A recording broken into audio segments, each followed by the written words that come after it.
Wassalatu wassalamu ala asrafil anbiya wal mursalin wa ala alihi wa sahbihi ajma'in. Rabbi israhli sadri wa yassirli amri. Yang senantiasa memberikan rahmat dan hidayah sehingga kita dapat bersama-sama memperingati Maulid Nabi Muhammad sallallahu alaihi wasallam 1442 Hijriah, atau senantiasa kita haturkan kehadirat Nabi besar Muhammad sallallahu alaihi wasallam dengan mengucapkan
para ulama, para asatid, tokoh masyarakat, tokoh agama, undangan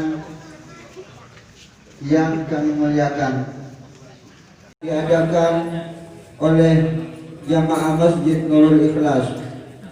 Sholawat ma'asalam kita haturkan kepada baginda kita, Nabi yang sangat mencintai kita sebagai umatnya, yang kita peringati bulan kelahirannya pada Bismillahirrahmanirrahim.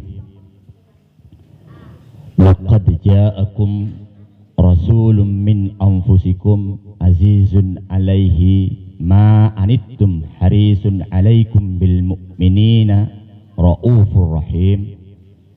Fa in tawallaw faqul hasbiyallah la ilaha illa huwa alaihi tawakkaltu wa huwa rabbul arsyil azim. Wa qala aidan laqad kana lakum fi rasulillahi uswatun hasanah liman kana yarjullaha wal yawmal akhirah wa dzakarallaha katsira. Yang saya muliakan para alim ulama, para masyayikh, para asatid, para bini sepuh, dan hadirin jamaah Masjid Nurul Ikhlas yang dimuliakan oleh Allah Subhanahu wa taala. Alhamdulillah, kita panjatkan puji dan syukur kehadirat Allah Subhanahu wa taala, di mana pada pagi yang berbahagia ini Allah Subhanahu wa taala masih melimpahkan rahmat, taufik dan hidayahnya kepada kita semua, sehingga kita dapat menghadiri acara ini di majlis yang penuh barakah ini dalam keadaan sehat walafiat. Tentunya itu semua adalah atas berkat dan rahmat dari Allah Subhanahu wa taala. Kemudian selawat dan salam semoga tetap terlimpahkan, tercurahkan keharibaan Nabi kita Muhammad sallallahu alaihi wasallam yang secara notabene insyaallah kita semua telah mengetahui bersama bahwa atas bimbingan beliau Rasulullah Muhammad sallallahu alaihi wasallam melalui mushaf Al-Qur'anul Karim, alhamdulillah sampai saat dan detik ini kita semuanya tetap dalam keadaan iman dan Islam. Sekiranya Allah Subhanahu wa taala berkenan untuk memanggil kita ke sisinya, mudah-mudahan pada saat yang sama iman dan Islam tetap bersemayam di hati sanubari kita. Amin, Allahumma amin. Bapak-bapak dan saudara-saudara yang dimuliakan oleh Allah Subhanahu wa taala, izin saya di depan di sini mewakili seluruh jamaah, khususnya kepada panitia yang mendaulat saya untuk melengkapi acara pada pagi ini. Perlu diketahui bapak-bapak dan saudara-saudara, sebetulnya campur Anda Pak ya. Sebetulnya pagi ini adalah pengajian subuh ceria, apa namanya itu, membahas kitab biasanya. Jadi dalam satu bulan itu insya Allah ahad pertama, ahad kedua, ahad ketiga dan sampai ahad keempat itu sudah ada yang mengkaji kitab. Sebetulnya saya dapat bagian hari ahad kedua, tahu-tahu pindah ke ahad ketiga. Ini ada yang nakalan bedik nih, ada yang nakalan nih. Saya tahu ustadznya, kawan saya sendirian. Jadi saya yang diserahnya nih, aduh. Makanya saya kadang-kadang bingung apa yang saya nak sampaikan, karena semuanya sudah kenal saya. Keadaan saya kayak gini nih dah. Itu. Apalagi yang dikasih Ustadz Jembrane gitu, berat gitu. Ustadz Jembrane berat. Apalagi ada gelar dengan kata Ustadz. Ustadz itu berat Pak. Kalau kita melihat formalnya, kata Ustadz itu kalau diberikan di Universitas Al-Azhar Kairo Mesir, maka kedudukan Ustadz itu sama dengan profesor. Lah saya ini siapa? Al-Ustadz Ad-Doktor itu berarti profesor, doktor. Awak nih S2 setengah mati. S3 belum selesai, apalagi profesor. Tapi tidak apa-apalah, karena pindah ke Indonesia disederhanakan maknanya menjadi Ustadz, yaitu seorang guru, mudarris. Disederhanakan, padahal itu maknanya sungguh sangat tinggi. Sama halnya dengan kata syekh. Kalau di Arab sana lebih dikenal dengan sebutan syekh. Syekh itu kalau di Indonesia seiring seirama dengan kiai. Jadi makna kiai itu sangat tinggi, makomnya sangat tinggi. Nah, ya kanggoilah awak nih, karena tidak ada lagi, maka muncullah pepatah yang mengatakan tidak ada rotan akar pun jadilah. Nah, ini tadi nih. Jadi sebelumnya kalau ada yang salah, saya mohon maaf Pak. Hari ini saya bukan melakukan tausiah, bukan ceramah, cuma menggantikan waktu untuk kajian subuh. Makanya saya mau catatan. Bapak-bapak dan saudara-saudara yang dimuliakan oleh Allah Subhanahu wa taala. Biasanya kalau kita mencintai sesuatu itu, apalagi sesuatu itu yang sangat penting buat kita, yang sangat urgen buat kita, biasanya kita selalu mengingatnya, bahkan mengingatnya sering berlebihan. Nah, mudah-mudahan ingat kita kepada orang yang dicintai oleh Allah dan para malaikatnya, dan sekaligus menjadi kasih sayangnya Allah, juga menjadikan cinta kita kuat kepada beliau. Karena Aisyah radhiyallahu an, putri dari Abu Bakar As-Siddiq dan sekaligus menjadi istri Rasulullah Muhammad sallallahu alaihi wasallam, pernah berceritakan Man ahabballahu ta'ala aktsara dzikruhu wa thamratuhu tadhkuruhullahu birahmatihi wa yudkhiluhul jannata ma'a anbiya'ihi wa awliyaihi wa tukrimuhu biru'yati jamalih. Wa man ahabba an-nabiyya alaihi salatu wassalam aqsara min as-salati alaihi wa thamratuhu al-wusulu ila syafa'atihi wa suhbatihi fil jannah. Al-hadis. Man ahabballahu ta'ala, siapa orang yang cinta kepada Allah Subhanahu wa ta'ala, aktsara dzikruhu, dia akan banyak menyebutnya, dia akan banyak mengingat Allah.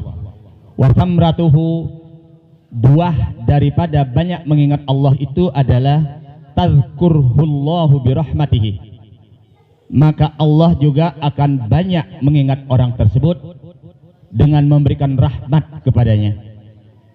Wa yudkhiluhul jannata, dan kemudian memasukkan orang tersebut ke dalam surga, ma'a anbiyaihi, berkumpul bersama para nabi Allah, wa auliyaihi, berkumpul bersama para wali Allah, wa tukrimuhu, dan Allah memberikan kehormatan kepada orang itu biru'yati jamalih, untuk dapat memandang keindahan Allah Subhanahu wa ta'ala itu sendiri pada yaumil kiamah nanti.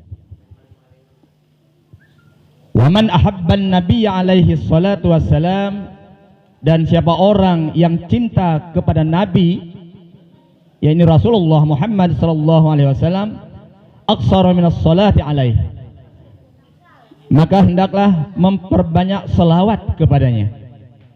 Wa thamratuhu, buah daripada banyak berselawat kepada Rasulullah Muhammad sallallahu alaihi wasallam itu al-wusulu ila syafa'atihi, maka Rasulullah akan memberikan syafaat kepada orang tersebut di yaumil kiamah nanti.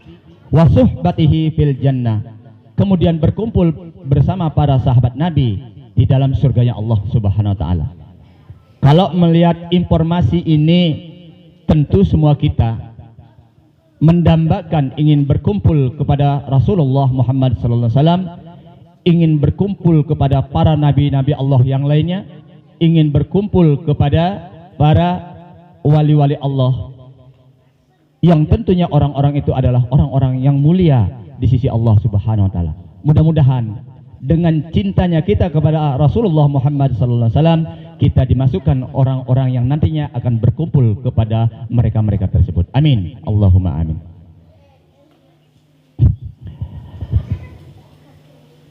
Terkait dengan persoalan ini, maka saya ingin mengajak kepada bapak-bapak dan saudara-saudara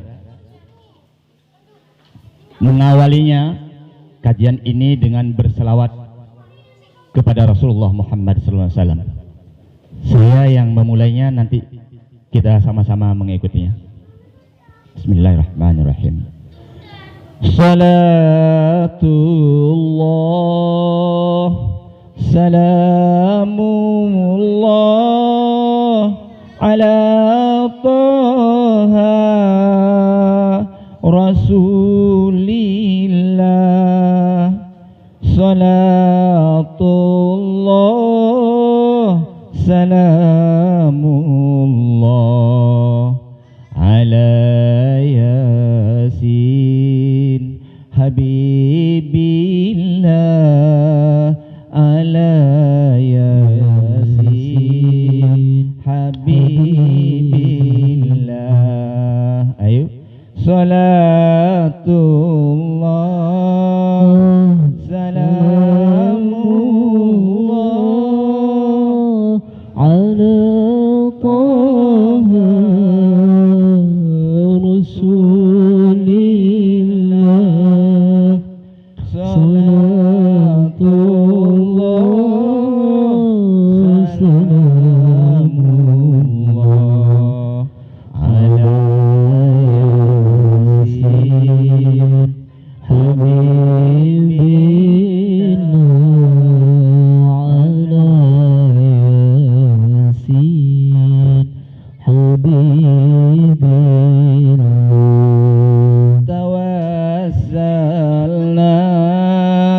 Bismillah wa bil hadi Rasulillah wa kulli mujahidin lillah bi ahlil badri ya Allah bi ahlil badri ya Allah. Ayo salatullah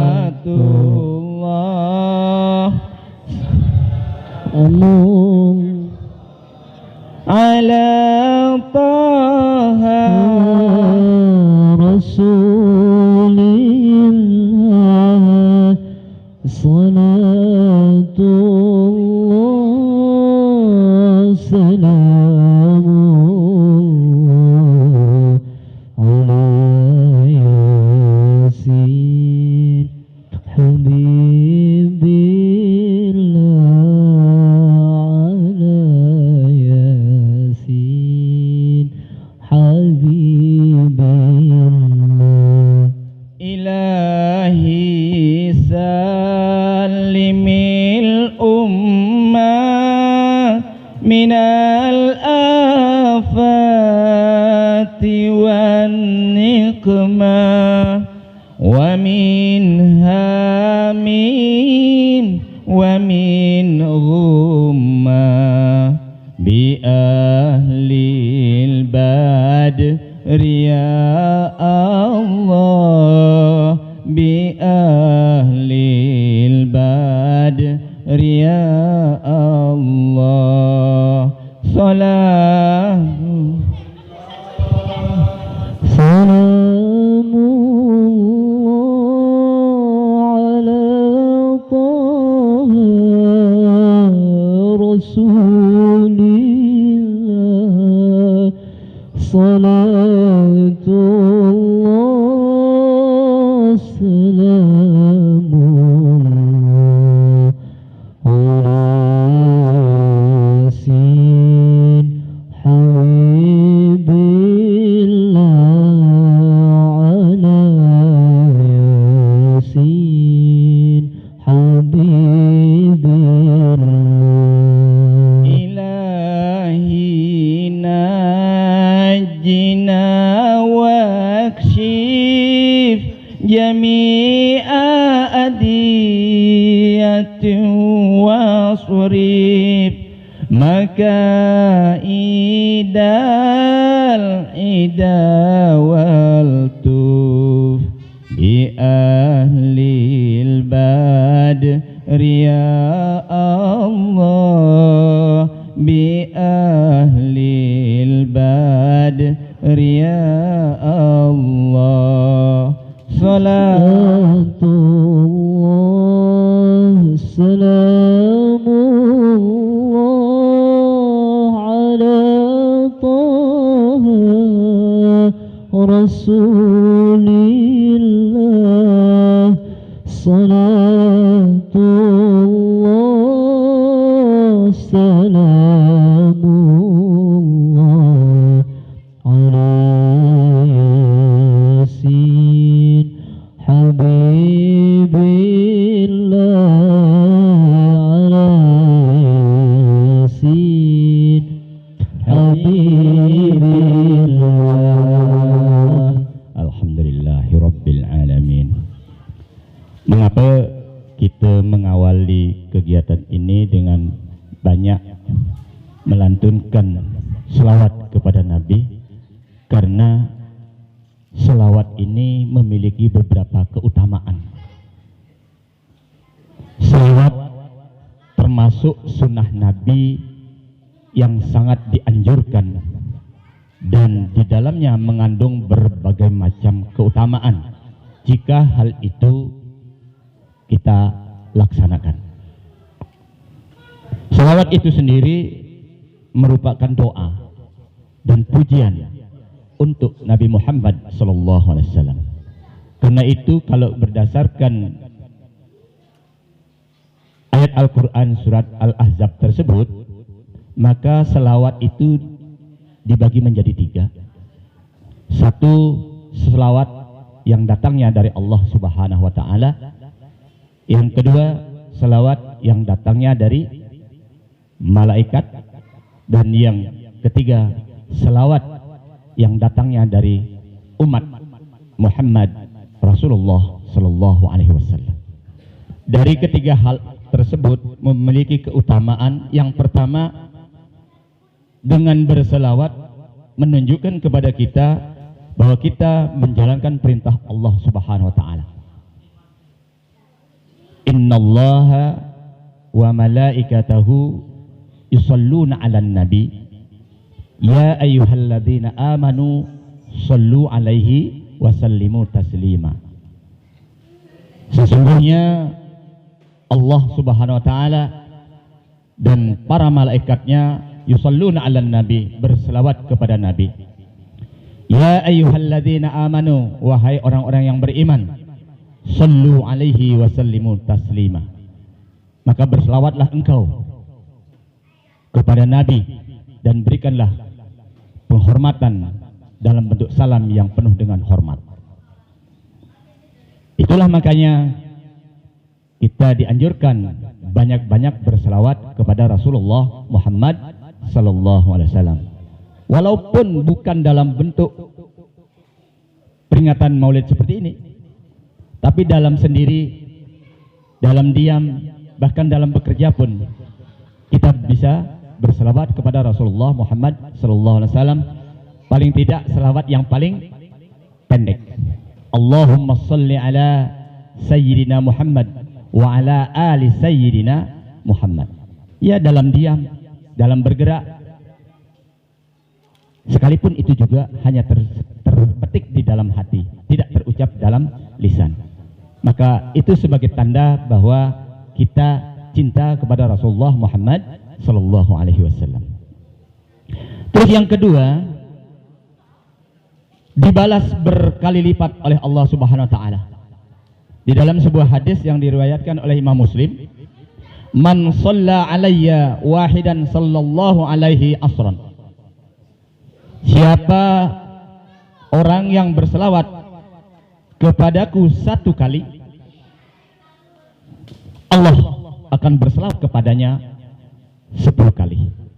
Ini berarti satu kali kita berselawat kepada Nabi, maka Allah balas pahala kemuliaannya 10 kali lipat. Bahkan yang ketiga, dengan berselawat dihapus dosa-dosanya oleh Allah Subhanahu wa Ta'ala. Man shalla alayya salatan wahidatan sallallahu alaihi asra salawatin wa hatta anhu asra khati'atin.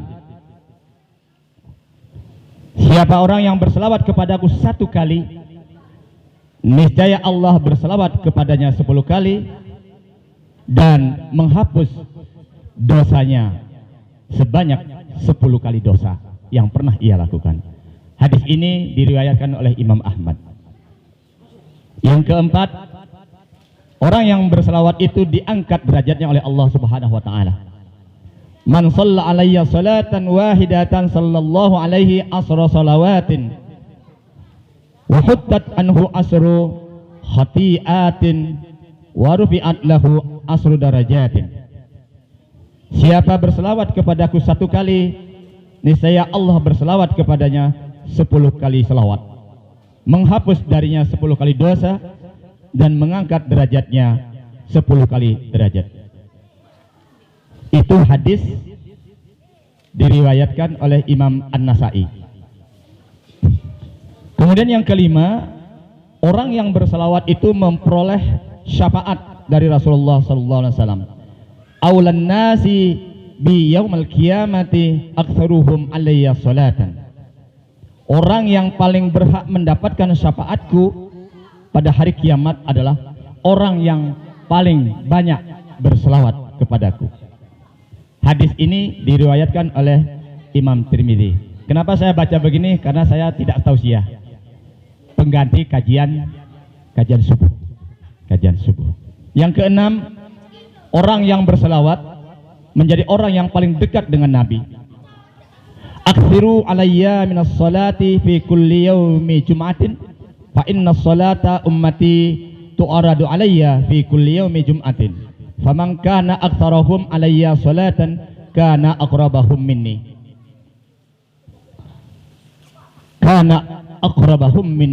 manzilatan. Perbanyaklah berselawat kepadaku, kata Nabi, pada hari Jumat, karena sesungguhnya selawat umatku diperlihatkan padaku pada setiap hari Jumat.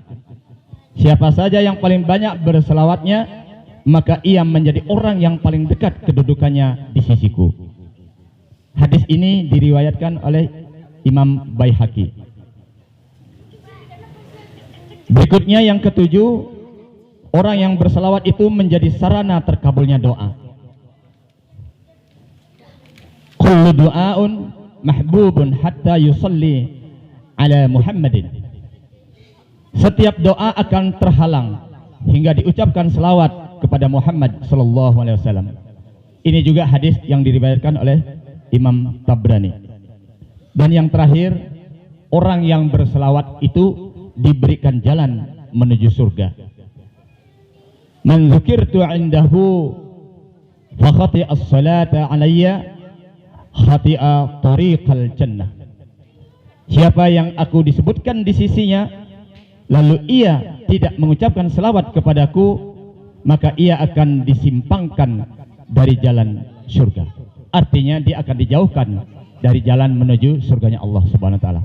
Karena itulah, mari selagi kita bisa berselawat, maka sering-seringlah berselawat, walaupun berselawat dalam diam, dalam kesendirian. Tidak menunggu datangnya peringatan Maulid Nabi besar Muhammad sallallahu alaihi wasallam. Bapak-bapak, itu mengenai selawatnya. Selanjutnya dalam kaitannya dengan melengkapi peringatan Maulid Nabi ini, saya tidak akan berkisah banyak tentang sirah nabawiyahnya, karena sudah banyak disampaikan oleh para ustadz. Saya hanya ingin menyampaikan 3 hal. Kalau kita ambil secara keseluruhan, bahwa diutusnya Rasulullah Muhammad SAW ke muka bumi ini, itu secara garis besar dapat kita bagi menjadi 3 tujuan. Yang pertama, revolusi akidah dan ibadah. Dalam sirah nabawi kita sering mendengar bahwa pada masa lampau sebelum lahirnya Rasulullah Muhammad SAW di kota Makkah, itu persoalan keyakinan di mana diakui bahwa yang punya kuasa dan kewenangan untuk mengatur hidup dan kehidupan ini itu bermacam-macam ragam Tuhan. Dari berbagai macam ragam Tuhan itu, dengan hadirnya Rasulullah, dirubah keyakinannya menjadi satu Tuhan. Tuhan yang esa, Tuhan yang tunggal, dan sekaligus Tuhan itu yang patut disembah. Tiada lain daripada Tuhan itu, yaitu Allah Subhanahu wa ta'ala. Hal tersebut kemudian diabadikan di dalam surat Al-Ikhlas.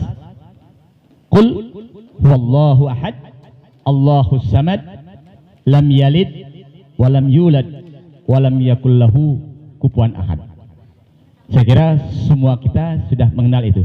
Itu yang diperbaiki oleh Rasulullah Muhammad SAW, merubah sebuah keyakinan bahwa Tuhan itu jumlahnya berbilang, jumlahnya banyak, kemudian dirubah dengan keyakinan yang baru bahwa Tuhan itu hanya satu, yaitu Allah Subhanahu wa ta'ala.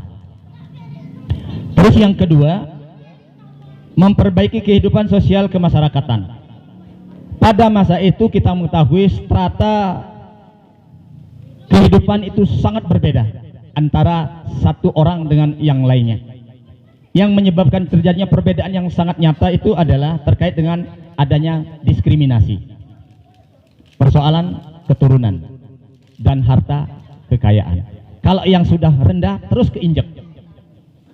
Kalau dia tidak berangkat dari keturunan orang-orang yang berpangkat, maka dia akan terus terhina. Itulah yang diperbaiki oleh Rasulullah Muhammad SAW, bahwa manusia siapapun dia Di hadapan Allah Subhanahu wa taala kedudukannya adalah sama. Derajatnya adalah sama. Nah, termasuk juga kaitannya dengan tema di sini. Ini. Apa itu bunyinya itu? Akhlak Rasulullah sebagai spirit dalam mewujudkan kerukunan antar umat beragama. Di dalam Al-Quran surat Al-Hujarat ayat 13 Allah berfirman, A'udzubillahi minasyaitonirrajim, Bismillahirrahmanirrahim. Inna khalaqnakum min dzakarin wa untha wa ja'alnakum syu'uban wa qabaila lita'arafu. Inna akramakum indallahi atqakum. Dari sini dapat kita ketahui bahwa Allah Subhanahu wa taala menciptakan manusia itu dengan berbagai macam ragam suku, ragam etnis. Kalau kita di Indonesia kita tahu betul ada suku Bali, ada suku Jawa, ada suku Sunda. Silakan sajalah bersuku-suku. Dari semua suku yang ada itu, bahkan kalau antar negara, Indonesia, Malaysia, Singapura dan lain sebagainya, semuanya di hadapan Allah Subhanahu wa taala derajatnya adalah sama. Yang membedakannya antara yang satu dengan yang lain adalah terkait dengan masalah takwanya kepada Allah Subhanahu wa taala. Inna akramakum indallahi atqakum. Inilah yang diluruskan oleh Rasulullah Muhammad SAW. Mungkin kalau dikaitkan dengan salah satu kisah yang ada di Sirah Nabawiyah, di mana pada suatu ketika Ka'bah itu mau runtuh, kemudian oleh salah seorang yang ikut memelihara Ka'bah itu berinisiatif untuk merobohkan Ka'bah itu, karena kalau tak khawatir kalau ada banjir bisa menghancurkan dan merusak sekitarnya. Maka pada saat itu semua kafilah, semua suku yang ada di situ ikut pula menghancurkan Ka'bah, lalu dibangun kembali. Pada saat membangun kembali, nyampe pada batasan meletakkan Hajar Aswad, itu terjadi kebingungan, bahkan terjadi perbantahan antara suku yang ada pada saat itu. Nah, akhirnya ada salah seorang dari pemuka-pemuka di sana menyampaikan suatu kesepakatan. Begini saja, kalau nanti menjelang subuh ada orang yang masuk dari pintu Ka'bah ini terlebih dahulu, maka dialah yang pantas untuk meletakkan Hajar Aswad itu. Ternyata setelah diketahui orang yang pertama datang ke Ka'bah itu adalah Nabi Muhammad sallallahu alaihi wasallam. Maka bersepakat para suku itu, kepala-kepala suku itu, untuk memberikan kewenangan kepada Muhammad sallallahu alaihi wasallam untuk meletakkan yang namanya Hajar Aswad. Apa yang dilakukan oleh Nabi Muhammad? Tidak langsung mengambil sendiri lalu membawa lalu meletakkan Hajar Aswad. Tapi apa yang ditawarkan? Semua ketua-ketua kafilah, semua ketua-ketua suku itu disuruh memegang sebuah kain yang bersegi 4. Semuanya memegang. Lalu Rasulullah mengangkat Hajar Aswad di tengah-tengah. Kemudian keempat suku yang mewakili itu mengangkat dengan memegang pojoknya kain tersebut, dibawalah ke tempat yang namanya tempat Hajar Aswad. Sampai di sana barulah Hajar Aswad itu diletakkan oleh Rasulullah Muhammad SAW di tempatnya yang ada seperti sekarang ini. Ini menunjukkan betapa Rasulullah Muhammad SAW bisa mengakomodir semua suku yang ada dan mengambil jalan tengahnya, sama-sama menghormati antara satu suku dengan suku yang lain. Ini sudah dicontohkan oleh Rasulullah Muhammad SAW. Karena memang Rasulullah adalah sebuah contoh. Innama bu'istu liutammima makarimal akhlak. Kalau sekarang kita memahami dan mengetahui banyak orang yang pintar memberikan contoh. Banyak orang yang pintar memberikan contoh, tapi tidak pandai menjadi contoh. Itu termasuk saya. Ya. Jadi saya ulang sekali lagi, banyak sekarang orang itu memberi dakwah, menyampaikan tentang sebuah contoh. Oh, itu loh contohnya bagus, begitu loh caranya, begini loh caranya, tapi dia sendiri tidak bisa menjadi contoh. Nah, sedangkan Rasulullah itu adalah multidimensi. Dia di samping memberikan contoh dan sekaligus menjadi contoh. Ikon akhlak terbaik seluruh dunia itu ada pada Rasulullah Muhammad sallallahu alaihi wasallam. Terus yang terakhir, nah ini terakhir Pak, biar tidak lama-lama. Revolusi di bidang asiasah politik. Ya, Rasulullah sallallahu alaihi wasallam meletakkan adanya dasar-dasar kemerdekaan, adanya dasar-dasar kebebasan, di mana di dalamnya orang yang mempunyai kekuatan tidak boleh menindas yang lemah. Nah, jangan sampailah di negeri kita ini ada yang seperti itu. Yang berkuasa suka merendahkan yang tidak berkuasa. Mudah-mudahan yang berkuasa mengayomi masyarakatnya. Karena ini juga dicontohkan oleh Rasulullah Muhammad sallallahu alaihi wasallam. Bapak-bapak dan saudara-saudara, dalam persoalan politik Rasulullah sallallahu alaihi wasallam berdasarkan informasi daripada Al-Qur'an lebih mengedepankan bentuk musyawarah. Wasyawirhum fil amri. Terus wa amruhum syura bainahum. Dari ketiga poin tadi itu, maka yang paling utama adalah mengenai revolusi akidah dan ibadah. Kenapa? Akidah dan ibadah terkait dengan persoalan jiwa. Jiwa adalah letaknya pada hati. Ada sebuah sabda Rasul yang mengatakan, ala inna fil jasadi mudghah, idza soluhat soluhal jasadu kullu, wa idza fasadat fasadal jasadu kullu, ala wahyal qalbi. Jadi hati ini adalah penetralisir. Terkadang akal bisa salah, nafsu sudah barang tentu mengarah kepada yang negatif. Maka yang menetralisir kedua-duanya adalah peran daripada hati itu sendiri. Mudah-mudahan kita semua mendapatkan hati yang disebut dengan qalbun salim. Amin, Allahumma amin. Bapak-bapak dan saudara-saudara yang dirahmati oleh Allah Subhanahu wa taala, saya tidak akan memperpanjang kalam karena saya tidak punya kemampuan untuk yang lebih daripada itu. Sekali lagi, apa yang telah saya sampaikan, jika ada yang salah, itu benar-benar datang dari diri saya. Jika itu benar, adalah datang dari Allah Subhanahu wa taala. Demikian yang dapat saya sampaikan, kurang lebihnya saya mohon maaf. Billahi taufiq wal hidayah, wal afu minkum. Wassalamualaikum warahmatullahi wabarakatuh.